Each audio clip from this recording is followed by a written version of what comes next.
Bago magpalit ang taon, todo na ang kabi-kabilang kasiyahan. Sa Tondo, Maynila, umaapaw na ang kasiyahan sa kanilang makulay na street party. Live mula sa Tondo, Maynila, saksi si James Velasquez. James, kumusta na ang party dyan? Yes, Maris, makulay, maingay at masaya dito ngayon sa Tondo, Manila habang inaabangan ng mga Manileño ang pagsapit ng bagong taon. Kanya-kanyang pakulo ang mga taga-barangay 82 sa Tondo, Manila sa pagsalubong sa bagong taon. Tulad na nakagawian, suot ng bawat isang kanilang paboritong costume sa uling pagdiriwang ng taong 2009. Ang kanilang mga kasuotan daw kasi nagbibigay karagdagang kulay sa pagdiriwang.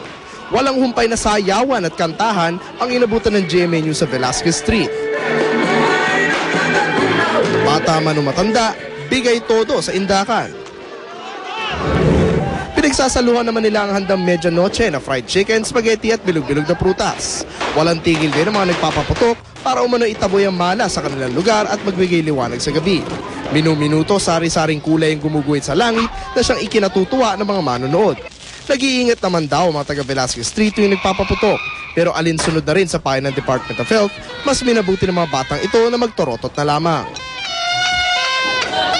Mas kaunti na rin daw ang nagpapaputok ngayon kumpara noong mga nagdaang taon. Pero di naman daw nababawasan ang saya dahil bigay todo pa rin ang lahat sa pagsalubong sa bagong taon. Palagi masaya kami, palagi kami. May pa sayaw palagi kung New Year. Maris, tulad ng nakikita nyo ngayon, patuloy pa rin yung pagsasaya dito sa Tondo, Manila. Pero kahit ganito raw, ay hindi raw nawawala sa puso nila yung tunay na diwa ng bagong taon. Yung pagharap sa hamon ng taong 2010. Live mula dito sa Tondo, Manila. Maris, Happy New Year mga kapuso! Ako si James Velasquez, ang inyong saksi! Maga namang naubos sa mga panindang paputok sa mga ilang tindahan sa Bukawi, Bulacan. At sa gitna ng mataas na demand, inabutan ng GMA News ang lantarang paglalako ng mga iligal na paputok. Saksi si Julio Segovia. Ilang oras bago magpalit ang taon, hindi nagpaawat ang mga nagbebenta ng illegal fireworks sa Bukawi, Bulacan. Sa Barangay Binyang, sa kalsada na naglako ng mga pinagbabawal na paputok. Inakala namin hihinto sila sa pagbebenta pag nakitang rumorolyo ang aming kamera. Pero lalo silang nagbida sa pag-aalok ng paninda. Parang nilalako nyo na ngayon. Oo, para umabenta pa kung nagtunubi na lang namin. Pag nagtunubi na lang namin. Kaya kami nagbebenta. Pang New Year. Pag walang paputok, hindi masaya. Ayon sa batas, 0.2 grams lang o katumbas ng 1/3 teaspoon ang maaaring ilagay sa paputok. Kapag sumobra rito at nahuling nagbebenta, maaaring maharap sa kasong kriminal at kung lehitimong negosyante, pwedeng mabawian ang lisensya. Pero malalakas na klase na paputok ang inilalako rito. Tila di alintana ang panganib kahit mga bata nagbebenta. Ang pangalan ng paputok, halaw sa iba't ibang uri ng isda.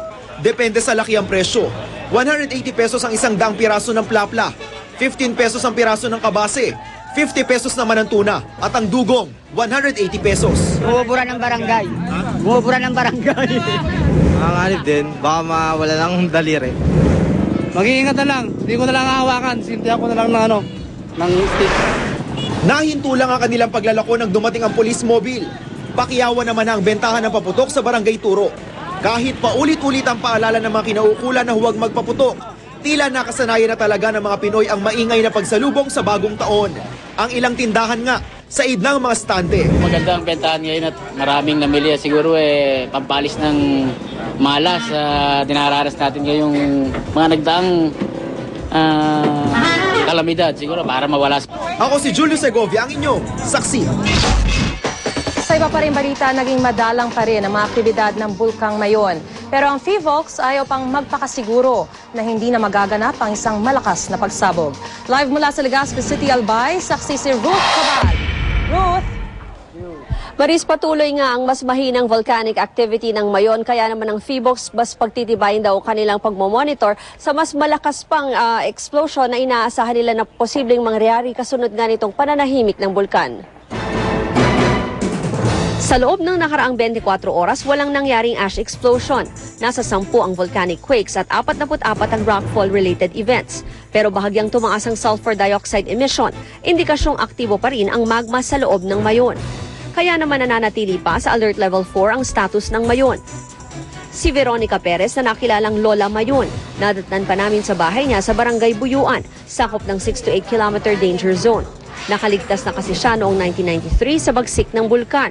Habang nag-aani ng palay sa paanan ng bulkan, inabutan siya at ang asawa ng pagsabog ng Mayon.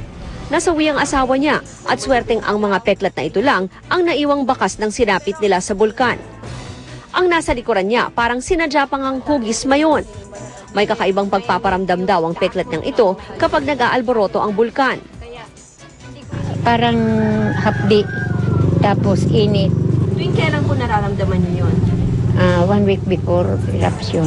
Yung pain at the back can be because of her, yung nga, na-traumatize. So whenever it occurs, parang nato-traumatize naman siya, baka maulit. Ang FIVOX giniit na wala naman raw ibang basihan ang pagkilos ng bulkan, kundi ang scientific data. Maraming parameters doon. We use yung long-term prediction is doon sa geology at saka yung historic eruption. Tapos yung sa short-term prediction naman, dito sa ginagamit namin yung monitoring equipment namin. Tahimik lang.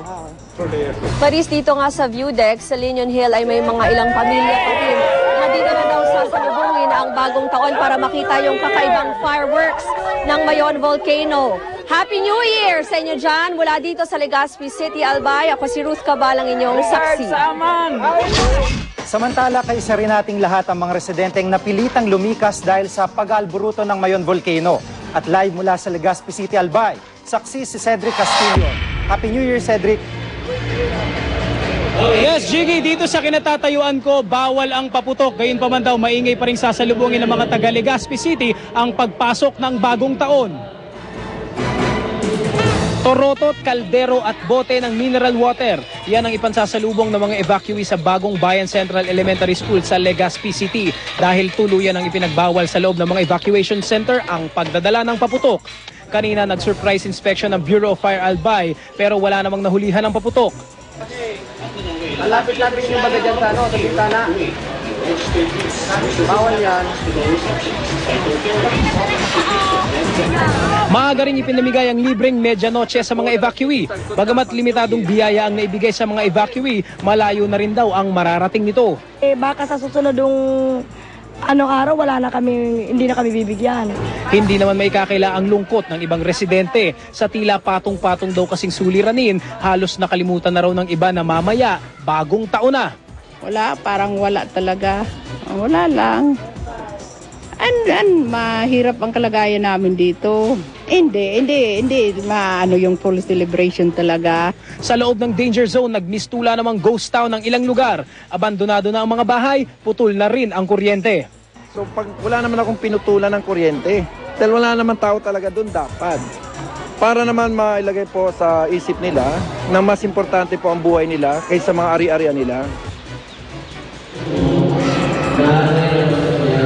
Yes, Jiggy, habang kabi-kabila ang selebrasyon dito sa buong syudad, katulad dito ang libreng concert na nasa likod natin para sa mga evacuees, kahit pa paano daw nakakalimutan yung pag-alborotong nitong bulkang Mayon. Gayon pa man daw, naka-full alert pa rin ang mga otoridad para sa anumang sakuna at para na rin sa posibleng pagputok muli nitong bulkang Mayon. Mula rito sa Legazpi City sa Albay, maugmang bagong taon sa ating lahat dyan. Jiggy, ako si Cedric Castillo, ang inyong saksi. At sama-sama nating saksihan. Exclusive ang aksyong hot pursuit operation laban sa mga suspect sa pagpatay sa isang pulis. New Zealand at Australia nauna nang sumalubong sa bagong taon. At makisaya sa makulay at star-studded na prosperity to